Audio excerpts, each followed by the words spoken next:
Hi friends, ഞങ്ങളിപ്പോൾ Kochi international എയർപോർട്ടിലാണുള്ളത്. ഇത്തവണ ഞങ്ങൾ യൂറോപ്പിലേക്കാണ് യാത്ര പോകുന്നത്.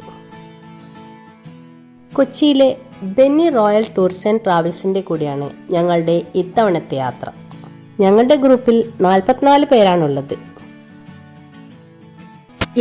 ഇപ്പോൾ ഞങ്ങൾ പാരീസിലെ ചാൾസ് ഡി ഗോൾ എയർപോർട്ടിലെത്തി. ഇവിടുത്തെ സമയം, അതായത് പാരീസിലെ സമയം രാത്രി 8:30 പാരീസിലെ രാത്രി കാഴ്ചകളൊക്കെ കണ്ടുകൊണ്ട് ഹോട്ടലിലേക്ക്.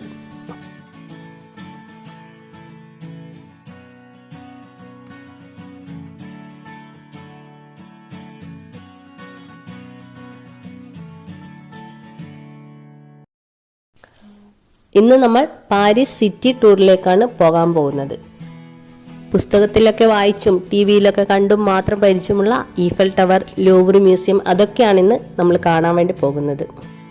അപ്പോൾ അതിൻ്റെ ഒരു എക്സൈറ്റ്മെൻറ്റിലാണ് ഇപ്പോൾ ഉള്ളത്. ബ്രേക്ക്ഫാസ്റ്റ് ഒക്കെ റെഡി ആയിട്ടുണ്ട്. അത് കഴിച്ചതിന് ശേഷം യാത്ര തുടരും.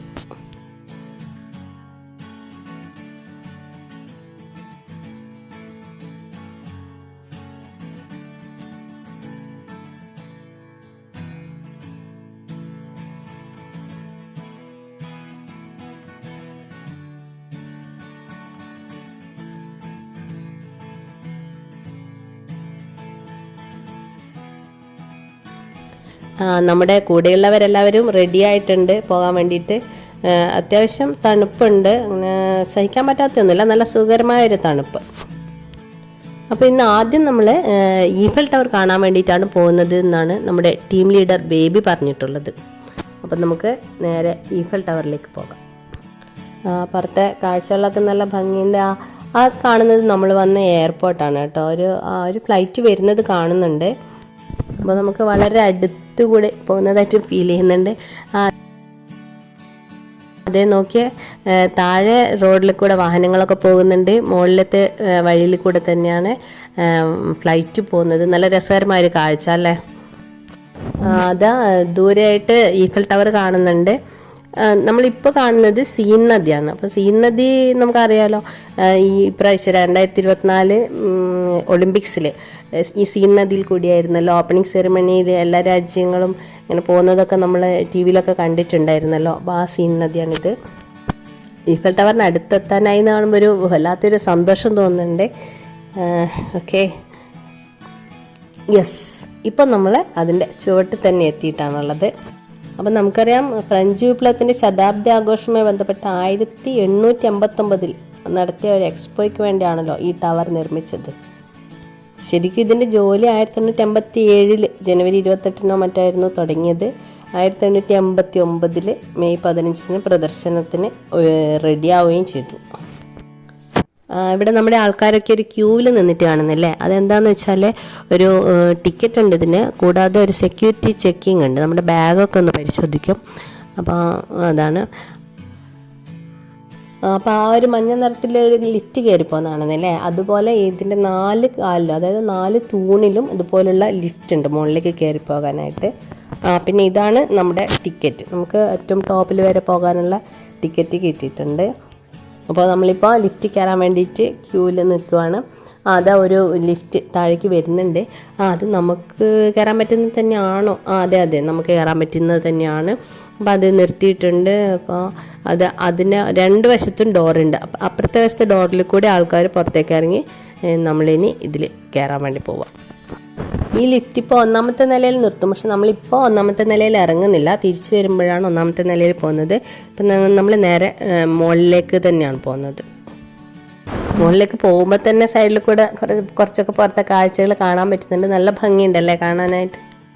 ഈഫൽ ടവറിൻ്റെ ശില്പിയായ ഗുസ്താവ് ഈഫലിന് സമൂഹത്തിൽ നിന്ന് ഒരുപാട് എതിർപ്പുകളൊക്കെ ഉണ്ടായിട്ടുണ്ടായിരുന്നു. വെറും ഒരു ഇരുമ്പ് ചട്ടക്കൂട് എന്നൊക്കെ പറഞ്ഞിട്ട്. അപ്പം അത് നമ്മുടെ പാരീസിൻ്റെ ഭംഗി നഷ്ടപ്പെടുത്തുന്നൊക്കെ അന്ന് ആൾക്കാർ പറഞ്ഞിട്ടുണ്ടായിരുന്നു. അപ്പം അതുകൊണ്ട് തന്നെ എക്സ്പോ കഴിഞ്ഞ് കുറച്ച് കഴിയുമ്പോൾ തന്നെ അത് പൊളിച്ച് കളയണമെന്നും പറഞ്ഞു. പക്ഷേ ഇപ്പോഴല്ല, കുറേ വർഷങ്ങളായിട്ട് തന്നെ പാരീസിൻ്റെ, അതായത് ഫ്രാൻസിൻ്റെ തലസ്ഥാനമായ പാരീസിൻ്റെ ഒരു ഐക്കണായിട്ട് തന്നെ മാറിയിരിക്കുകയാണ് ഈഫൽ ടവർ. 3ാമത്തെ നിലയിൽ ഗുസ്താവ് ഈഫലിൻ്റെ ഒരു സ്വകാര്യ അപ്പാർട്ട്മെൻ്റ് ഉണ്ട്. അപ്പോൾ അതിനകത്ത് എഡിസണും ഈഫലും കൂടിയിരുന്നിട്ടുള്ള ഒരു പ്രതിമ നമുക്ക് അവിടെ കാണാൻ പറ്റുന്നുണ്ട്, കണ്ടില്ലേ? ഏറ്റവും മുകളിൽ നിന്നുള്ള ഒരു വ്യൂ ആണിത്, നല്ല വ്യൂ ആണ്. താഴെ സീൻ നദി കാണുന്നുണ്ട്, അതുപോലെ കെട്ടിടങ്ങളെല്ലാം തന്നെ നല്ല വൃത്തിയായിട്ട് അടുക്കി വെച്ചത് മാതിരിയുള്ള നല്ലൊരു ഭംഗി തോന്നുന്നുണ്ട്. പിന്നെ പാരീസിലെ പ്രധാനപ്പെട്ട എല്ലാ കെട്ടിടങ്ങളും നമുക്ക് ഇവിടെ നിന്ന് നോക്കിയാൽ കാണാനും പറ്റും. ശരിക്കും എന്തൊരു ഭംഗിയാണല്ലേ കാണാൻ വേണ്ടിയിട്ട്. അത് ക്യാമറയിൽ നിങ്ങൾക്ക് എത്രമാത്രം ക്ലിയർ ആയിട്ട് കാണുന്നുണ്ടെന്ന് എനിക്കറിയില്ല, എന്തായാലും കണ്ണുകൊണ്ടുള്ള കാഴ്ച അതിഗംഭീരം. ഈ കാണുന്നത് ഈഫൽ ടവറിൻ്റെ മുകളിലത്തെ ഭാഗത്തിൻ്റെ ഒരു മോഡൽ നിർമ്മിച്ച് വെച്ചിരിക്കുന്നതാണ്. പിന്നെ ഇതിൻ്റെ ഹൈറ്റ് എന്ന് പറയുന്നത് 300 മീറ്ററിൽ കൂടുതലുണ്ട്. ഇപ്പം നമ്മൾ അത്രയും ഹൈറ്റിലാണ് ഉള്ളത്. എന്തായാലും സൂപ്പർ. ഇവിടെ കാണുന്നത് 1889 ഈഫൽ ടവർ സന്ദർശിച്ച സെലിബ്രിറ്റീസിൻ്റെ ഫോട്ടോസൊക്കെയാണ്. അതിൽ പ്രിൻസസ്, അന്നത്തെ ഫിലിം സ്റ്റാർസ് ഒക്കെ ഉണ്ട്. അപ്പം മുകളിലത്തെ നിലയിലെ കാഴ്ചകൾ ഒരുവിധമൊക്കെ കണ്ടു കഴിഞ്ഞു. ഇനി താഴോട്ടേക്ക്. അപ്പോൾ അവിടെ 1ാമത്തെ നിലയിൽ റെസ്റ്റോറൻറ്റും അങ്ങനെ വേറെ കുറേ കാഴ്ചകളൊക്കെ കാണാനുണ്ടെന്ന് പറഞ്ഞു കേട്ടിട്ടുണ്ട്. അപ്പോൾ അതൊന്ന് പോയി നോക്കാം. നമ്മളിപ്പോൾ 1ാമത്തെ നിലയിലെത്തി. ഇവിടെ ഒരു ഗ്ലാസ് ബ്രിഡ്ജ് കണ്ട, നല്ല ഇതുണ്ട്. ഗ്ലാസ് ബ്രിഡ്ജിൽ കയറിയിട്ട് താഴോട്ടേക്ക് നോക്കുമ്പോൾ മനുഷ്യരൊക്കെ ചെറിയ പൊട്ട് പോലെ കാണുന്നുള്ളൂ. ഇത് കാണാൻ നല്ല ഭംഗിയുണ്ട്. ഇതിനകത്തൂടെ നോക്കുമ്പോൾ നല്ല രസം തോന്നുന്നുണ്ട്. അപ്പോൾ ഗ്ലാസ് ബ്രിഡ്ജിൻ്റെ മുകളിലാണ് നമ്മളിപ്പോൾ. ഇവിടെ കണ്ടോ കുറേ ആൾക്കാരുടെ പേരുകൾ കുത്തിവെച്ചിരിക്കുന്നത്. അത് ഈഫൽ ടവറിൻ്റെ നിർമ്മാണത്തിന് സഹായിച്ച അല്ലെ ഗണ്യമായ സംഭാവനകൾ നൽകിയ ശാസ്ത്രജ്ഞന്മാരുടെയും ഗണിതശാസ്ത്രജ്ഞന്മാരുടെയും ഒക്കെ പേരുകളാണ് കേട്ടോ. ടോട്ടലി 72 ആൾക്കാരുടെ പേരുകളുണ്ട് ഇവിടെ. ഓക്കെ, ഇനി അടുത്ത യാത്ര ആർക്ക് ഡി ട്രയംഫിലേക്കാണ്. ഈ മുന്നിൽ കാണുന്നതാണ് ആർക്ക് ഡി ട്രയംഫ്. ഒറ്റനോട്ടത്തിൽ നമ്മുടെ ഇന്ത്യ ഗേറ്റിൻ്റെ ഒരു ആകൃതി പോലെ തോന്നുന്നുണ്ടല്ലേ. ഫ്രഞ്ച് വിപ്ലവത്തിലും അതുപോലെയുള്ള മറ്റു യുദ്ധങ്ങളിലും ഫ്രാൻസിന് വേണ്ടി പോരാടുകയും മരിക്കുകയും ചെയ്തവരോടുള്ള ആദരസൂചകമായ ഒരു ചരിത്ര സ്മാരകമാണിത്. അപ്പം നമ്മുടെ ഇന്ത്യ ഗേറ്റിൽ ഇതുപോലെ തന്നെ വീരജവാന്മാരുടെയും അതേപോലെ ഫ്രഞ്ച് വിജയങ്ങളുടെയും ഒക്കെ പേരുകൾ ഇവിടെ രേഖപ്പെടുത്തിയിട്ട് കാണുന്നുണ്ട്. പിന്നെ 1ാം ലോക മഹായുദ്ധത്തിലെ അജ്ഞാതനായ ഒരു സൈനികൻ്റെ ശവകുടീരം ഇതിൻ്റെ നിലവറക്ക് താഴെയുണ്ടെന്ന് പറയപ്പെടുന്നുണ്ട്. പിന്നെ ഇതിൻ്റെ ഹൈറ്റ് എന്ന് പറയുന്നത് 50 മീറ്റർ ഹൈറ്റ് ഉണ്ടെന്നാണ് പറയപ്പെടുന്നത്. 1806 പോലും ഇതിൻ്റെ നിർമ്മാണം തുടങ്ങിയത്. 30 വർഷങ്ങൾക്ക് ശേഷം 1836 ഇത് പൊതുജനങ്ങൾക്ക് വേണ്ടി തുറന്നു കൊടുത്തത്. ഇത് കണ്ടോ, നമ്മുടെ അമർ ജവാൻ ജ്യോതിയൊക്കെ പോലെ സ്ഥിരമായി കത്തിക്കൊണ്ടിരിക്കുന്ന ഒരു ജ്യോതി ഇവിടെ കാണുന്നുണ്ട്.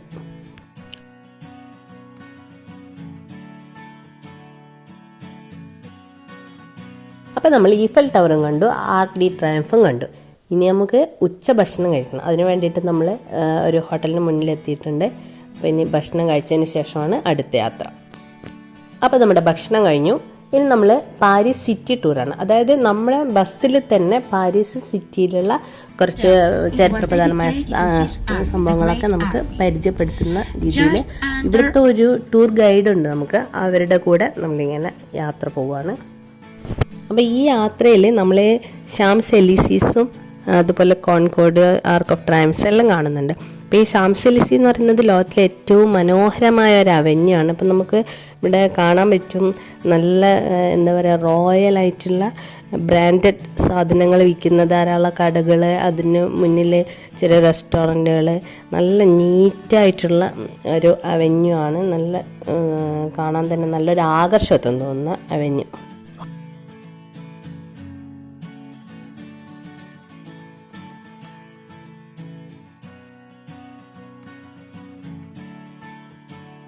ഹോട്ടൽ ഡീല മെറൈനാണ് അവിടെ ഇപ്പോൾ കാണുന്നത്. പണ്ട് കാലത്ത് രാജകീയമായിട്ടുള്ള എല്ലാ കൊട്ടാരങ്ങളുടെയും സ്വത്തുക്കളുടെയും ഒക്കെ ഫർണിഷിങ് കൈകാര്യം ചെയ്തിരുന്ന ഓഫീസായിരുന്നു പോലും അത്. പിന്നെ ഫ്രഞ്ച് വിപ്ലവത്തിന് ശേഷം അത് നാവികസേനയുടെ മന്ത്രാലയമാക്കി മാറ്റി. ഇപ്പോൾ അവിടെ ഒരു ഹോട്ടലും ഓട്ടോമൊബൈൽ ക്ലബ്ബും ഒക്കെയാണ് ഉള്ളത്.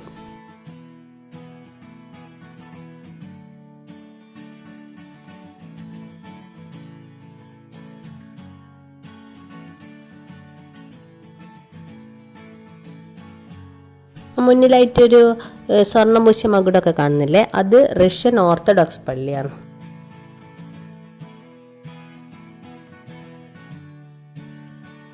ഇപ്പം മുന്നിൽ കാണുന്നത് ലാ കാവൻട്രി ആണ്. അതായത് ഇവിടുത്തെ ഒരു ഭരണവിഭാഗമാണ് കമ്മ്യൂണുകൾ. തെക്കൻ ഫ്രാൻസിലെ അവറോൺ ഡിപ്പാർട്ട്മെൻറ്റിലെ കമ്മ്യൂണാണ് ഇതെന്നാണ് ഗൈഡ് പറഞ്ഞത്.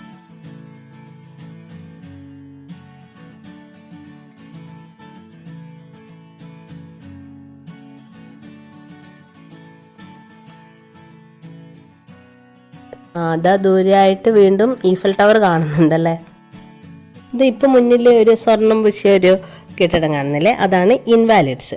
ഫ്രാൻസിൻ്റെ പ്രധാനപ്പെട്ട ചില ചരിത്ര സ്മാരകങ്ങളും മ്യൂസിയങ്ങളൊക്കെ ഇവിടെയുണ്ട്. പിന്നെ 107 മീറ്ററാണ് ഇതിൻ്റെ ഉയരം കണക്കാക്കുന്നത്. അതിൻ്റെ ആ സ്വർണം പൂച്ചതില്ലേ, അത് ശരിക്കും സ്വർണ്ണ ഇലകളാണ്. 12.65 കിലോഗ്രാം സ്വർണ്ണ ഇലകൾ കൊണ്ട് അലങ്കരിച്ചതാണ് ഇത്. 18 ക്യാരറ്റ് സ്വർണ്ണമാണെന്നാണ് പറയുന്നത്. ഈ ഇൻവാലിഡ്സും പാരീസിലെ ഒരു പ്രധാന അടയാളമാണിപ്പോൾ.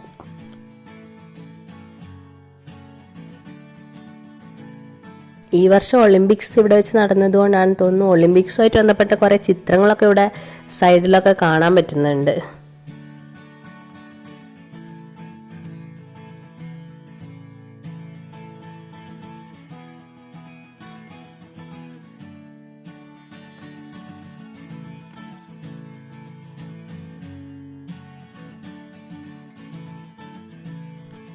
ഇപ്പം നമ്മൾ കാണുന്നത് ലൂവ്ർ മ്യൂസിയമാണ്. അപ്പോൾ ഇനി നമ്മുടെ അടുത്ത ലക്ഷ്യം ലൂവ്ർ മ്യൂസിയമാണ്. അവിടേക്കാണ് നമ്മൾ പോകാൻ പോകുന്നത്. പിന്നെ ലോകത്തിലെ ഏറ്റവും വലുതും ഏറ്റവും കൂടുതൽ ആൾക്കാർ സന്ദർശിച്ചതുമായ മ്യൂസിയം ലൂവ്ർ മ്യൂസിയമാണ്. ഈ ലൂവ്ർ മ്യൂസിയം ആദ്യം ഒരു രാജകൊട്ടാരമായിരുന്നു, ഫ്രഞ്ച് രാജാക്കന്മാരുടെ. പിന്നീട് ഇത് ഒരു മ്യൂസിയമാക്കി മാറ്റുന്നതാണ്. അപ്പോൾ 1793 ഇത് സ്ഥാപിച്ചിട്ടുള്ളത്. പിന്നെ ഡാവിഞ്ചിയുടെ മൊണാലിസ സൂക്ഷിച്ചിട്ടുള്ളത് ഈ മ്യൂസിയത്തിലാണ്. അത് കാണാൻ വേണ്ടിയിട്ടാണ് ഏറ്റവും കൂടുതൽ ആൾക്കാർ വരുന്നത് എന്നാണ് പറയുന്നത്. അത് മാത്രമല്ല കേട്ടോ, ഇറ്റലി, സ്പെയിൻ, ഈജിപ്ത് അങ്ങനെ ഒട്ടുമിക്ക രാജ്യങ്ങളിലെ ശില്പങ്ങളും പെയിൻറ്റിങ്ങുകളും പുരാവസ്തുക്കളും ഒക്കെ ഈ മ്യൂസിയത്തിൽ ശേഖരിച്ചു വെച്ചിട്ടുണ്ട്. അപ്പം നമുക്ക് അതൊക്കെ ഒന്ന് ഉള്ളിൽ കയറിയിട്ട് കാണണം. അപ്പം അതാണ് ഇനി നമ്മുടെ അടുത്ത ലക്ഷ്യം. ഇപ്പം നമ്മളുള്ളത് ഇതിൻ്റെ നടുമുറ്റത്താണ്. അവിടെ ഒരു ഗ്ലാസ് പിരമിഡ് കാണുന്നില്ലേ, അതിൻ്റെ താഴോട്ട് ഇറങ്ങിയിട്ട് വേണം നമുക്ക് മ്യൂസിയത്തിൻ്റെ ഉള്ളിലേക്ക് കയറാൻ വേണ്ടിയിട്ട്. താഴോട്ടൊക്കെ ഇറങ്ങാൻ വേണ്ടിയിട്ട് സ്റ്റെപ്പുകളും അതുപോലെ ലിഫ്റ്റൊക്കെ ഉണ്ട്.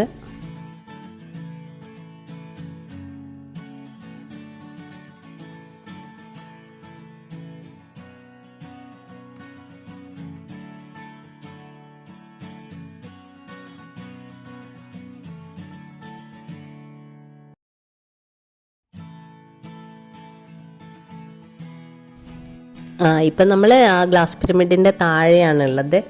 ഒരു ലിഫ്റ്റ് വരുന്നത് കണ്ടില്ലേ, അതുപോലെ അതിനകത്ത് ലിഫ്റ്റിൽ കയറിയിട്ടും ആൾക്കാർക്ക് പുറത്തേക്ക് പോകാൻ പറ്റും. ഇന്ന് നമ്മൾ അകത്തെ കാഴ്ചകളിലേക്ക് പോകാം. നൂറ്റാണ്ടുകൾ പഴക്കമുള്ള ശില്പങ്ങളും അതുപോലെ ചിത്രങ്ങൾ, പെയിൻറ്റിങ്ങുകളൊക്കെ വളരെ ഭംഗിയായിട്ട് വൃത്തിയായിട്ട് സൂക്ഷിച്ച് വെച്ചിട്ടുണ്ട് ഇവിടെ. ഇപ്പോൾ കണ്ടില്ലേ, ഓരോന്നും ഇതിപ്പോൾ ശരിക്കും നമുക്ക് എല്ലാം ഒന്ന് വൃത്തിയിൽ കണ്ടു പോകണമെങ്കിൽ ഒരു 2 മാസം 3 മാസം പോലും മതിയാവും തോന്നുന്നില്ല. അത്രയേറെ ഉണ്ട് ഇതിനകത്ത് കാണാൻ വേണ്ടിയിട്ട്. പക്ഷേ ഏതായാലും നമുക്ക് കുറച്ചൊക്കെ ഒന്ന് കണ്ടു പോവാന്നേലും നോക്കാം.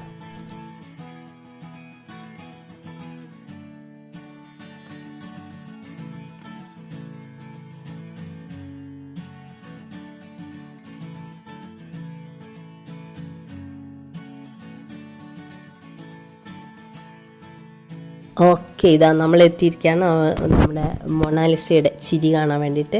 അപ്പോൾ ഒരു വലിയ മുറിയിൽ ചെറിയൊരു ചിത്രം, പക്ഷെ അതിനകത്ത് എവിടെ നോക്കിയാലും മനോഹരമായിട്ട് അലങ്കരിച്ചിട്ടുള്ള ചിത്രങ്ങളും ശില്പങ്ങളും അതുപോലെ പെയിൻറ്റിങ്ങുകൾ ഒന്നും പറയണ്ട, ഭയങ്കര അടിപൊളിയായിട്ടുണ്ട്. സൂപ്പറാണ്. എനിക്ക് എവിടെ നിന്ന് സത്യം പറഞ്ഞാൽ ഇറങ്ങാൻ തോന്നില്ല, അത്രയ്ക്കും ഭംഗിയായിട്ട് എല്ലാം വെച്ചിട്ടുണ്ട്. പിന്നെ ഇത് മുന്നേ രാജകൊട്ടാരമായിരുന്നല്ലോ, അപ്പോൾ അതിൻ്റേതായിട്ടുള്ള ചില കാഴ്ചകളും നമുക്കിവിടെ കാണാൻ വേണ്ടി പറ്റുന്നുണ്ട്. ഓക്കെ, നമുക്ക് നോക്കാം.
ഇതുണ്ടോ, ഫ്രാൻസിലെ രാജാവായിരുന്ന ലൂയി 15-ൻ്റെയും അതുപോലെ യൂജിനി ചക്രവർത്തിയുടെയും ഒക്കെ കിരീടമാണിത്.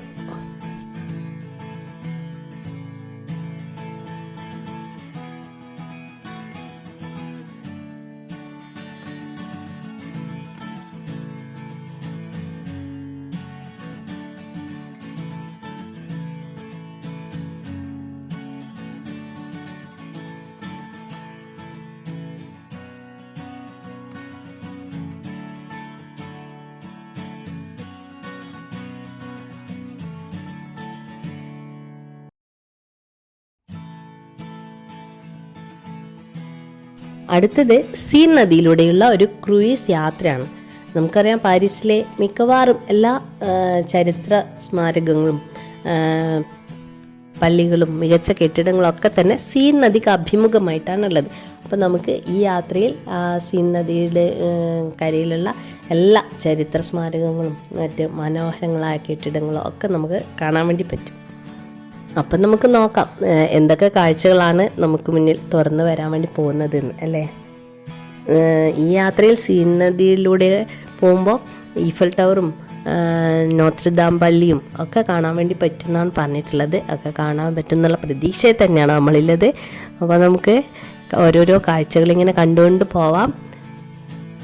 2 നിലയുള്ള ബോട്ടാണ് കേട്ടോ. അപ്പോൾ അതിൽ ഞങ്ങൾ മുകളിൽ നിലയിലാണ് ഇരിക്കുന്നത്. അപ്പോൾ കൂടുതൽ കാഴ്ചകൾ നന്നായിട്ട് കാണാൻ പറ്റുന്നുള്ള ഒരു പ്രതീക്ഷയിൽ അവിടെ പാലങ്ങൾ കണ്ടില്ലേ. പാലങ്ങളുടെ താഴെ കൂടെ പോകുമ്പോൾ ഒന്നും ഒരു ബുദ്ധിമുട്ടൊന്നുമില്ല. 2 നില ബോട്ടിന് സുഖമായിട്ട് പോകാൻ പറ്റുന്ന രീതിയിൽ തന്നെയാണ് പാലങ്ങളൊക്കെ നിർമ്മിച്ചിട്ടുള്ളത്. തലയൊന്നും മുട്ടുന്നൊന്നുമില്ല. മുട്ടുമെന്നൊക്കെ അറിയാം പേടി പോലെ ആദ്യം ഉണ്ടായിരുന്നു, പക്ഷേ ഇല്ല, നല്ല ഹൈറ്റ് ഉണ്ട് അതിന്. നല്ല ബ്രിഡ്ജൊക്കെ ആണെങ്കിലും നല്ല ഭംഗിയുണ്ട്. അതും ഒരുപാട് വർഷങ്ങൾക്ക് മുന്നേ തന്നെ നിർമ്മിച്ചതാണ്. നമ്മൾ നേരത്തെ കണ്ട ലൂവർ മ്യൂസിയം ഈ യാത്രയിൽ നമുക്ക് കാണാൻ പറ്റുന്നുണ്ട്, കണ്ടില്ലേ.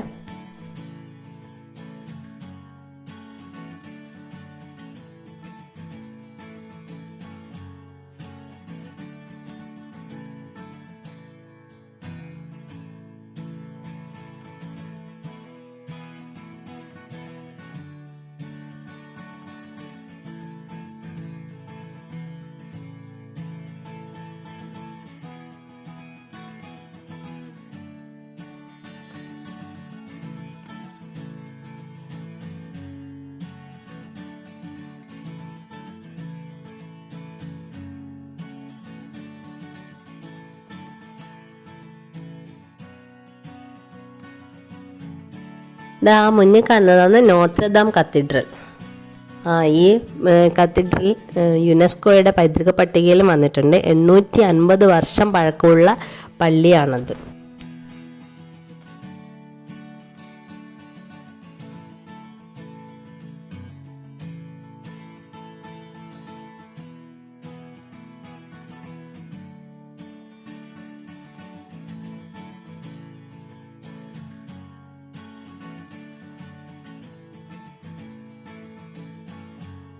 ഇതാ വീണ്ടും നമ്മൾ ഈഫിൽ കാണാൻ വേണ്ടി തുടങ്ങിയിട്ടുണ്ട്. ഇപ്പോൾ സമയം ശരിക്കും ഇവിടെ 8 മണി കഴിഞ്ഞു, പക്ഷെ അങ്ങനെ വലിയൊരു ഇരുടൊന്നും വന്നിട്ടില്ല. ഇരുട്ടായി കഴിഞ്ഞാൽ ഈഫൽ ടവറിലെ ഒരുപാട് ലൈറ്റ്സൊക്കെ ഉണ്ടാവുമെന്നാണ് പറഞ്ഞു കേട്ടിട്ടുള്ളത്. അപ്പോൾ നമുക്ക് നോക്കാം. അതാ ഒളിമ്പിക്സ് വളയങ്ങളുണ്ടല്ലേ, നല്ല കളർഫുള്ളായിട്ട്. അതാ നോക്കി, ഇപ്പോൾ അതിൻ്റെ വളയങ്ങളുടെ കളറൊക്കെ മാറി ഫുൾ വെള്ളയായിട്ടാണ് ഇപ്പോൾ കാണുന്നത്. നല്ല രസമുണ്ടല്ലേ കാണാൻ. അപ്പോൾ നമ്മളേതായാലും കുറച്ച് സമയം കൂടെ വെയിറ്റ് ചെയ്യുകയാണ്. അപ്പോൾ എന്താണ് അതിൻ്റെ ലൈറ്റ്സിൻ്റെ പരിപാടി എന്നൊക്കെ അറിയാൻ വേണ്ടിയിട്ട്. സൂപ്പർ, എന്താ അല്ലേ, അടിപൊളി.